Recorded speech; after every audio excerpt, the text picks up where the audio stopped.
വിശദമായ വാർത്തകളിലേക്ക് നോക്കാം. ലൈഫ് മിഷൻ അഴിമതി കേസിൽ CM രവീന്ദ്രൻ ചോദ്യം ചെയ്യലിനെ ഇഡിക്ക് മുന്നിൽ ഹാജരായി. കൊച്ചിയിലെ ED ഓഫീസിലാണ് ഹാജരായത്. വിവരങ്ങളുമായി അജി കുഞ്ഞുമോൻ ചേരുന്നു. അജി, CM രവീന്ദ്രൻ ചോദ്യം ചെയ്യലിനെ ഹാജരായിരിക്കുന്നു. എന്തൊക്കെ വിവരങ്ങളാണ് പ്രധാനമായും ഇഡിക്ക് രവീന്ദ്രനിൽ നിന്ന് അറിയേണ്ടത്?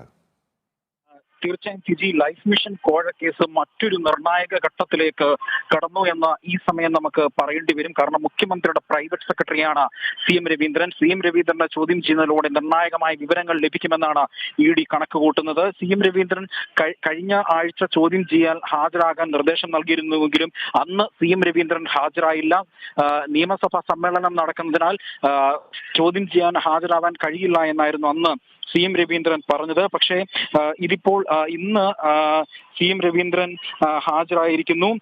CM രവീന്ദ്രനെ ചോദ്യം ചെയ്യുന്നതിലൂടെ നിർണായകമായ വിവരങ്ങൾ ലഭിക്കുമെന്ന് തന്നെയാണ് ED പ്രതീക്ഷിക്കുന്നത്. ഈ സ്വപ്നയും രവീന്ദ്രൻ തമ്മിലുള്ള വാട്സപ്പ് ചാറ്റുകളാണ് പൂർണ്ണമായും ഇത് ചോദ്യം ചെയ്യാനുള്ള കാരണമായിട്ട് പറയുന്നത്.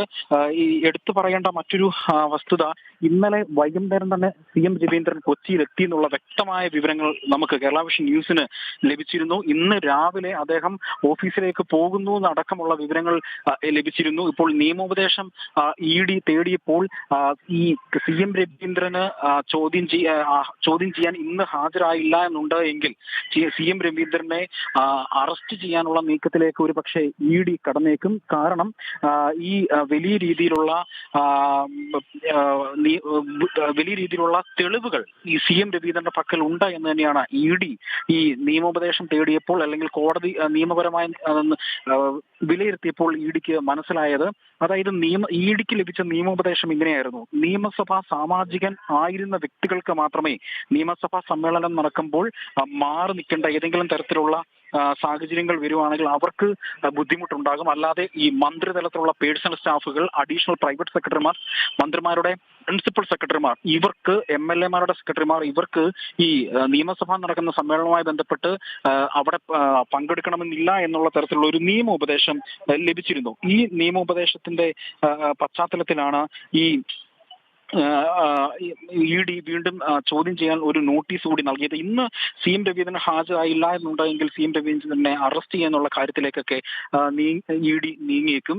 ഇപ്പോൾ എടുത്തു പറയേണ്ടത്, ഈ ചോദ്യം ചെയ്യാൻ ഇന്ന് വിളിപ്പിച്ച സാഹചര്യത്തിൽ CM രവീന്ദ്രനെ അറസ്റ്റ് ചെയ്യാനുള്ള സാഹചര്യം നിലവിലുണ്ടോ ഇല്ലയോ എന്നൊന്നും നമുക്ക് വ്യക്തതയില്ല. കാരണം ഈ ED കേസുമായി ബന്ധപ്പെട്ട് നേരത്തെ ഈ ശിവശങ്കർ, മുഖ്യമന്ത്രിയുടെ മുൻ പ്രിൻസിപ്പൽ സെക്രട്ടറി ആയിരുന്ന ശിവശങ്കറിനെ ഘട്ടങ്ങളിൽ 5 ദിവസത്തിന് ശേഷമായിരുന്നു ചോദ്യം ചെയ്യാൻ വിളിച്ച 5 ദിവസത്തിന് ശേഷമായിരുന്നു അറസ്റ്റ് ചെയ്തത്. പക്ഷേ ഈ CM രവീന്ദ്രനെ അറസ്റ്റ് ചെയ്യാനുള്ള സാധ്യതകൾ ഒന്നും തന്നെ നിലവിലില്ല.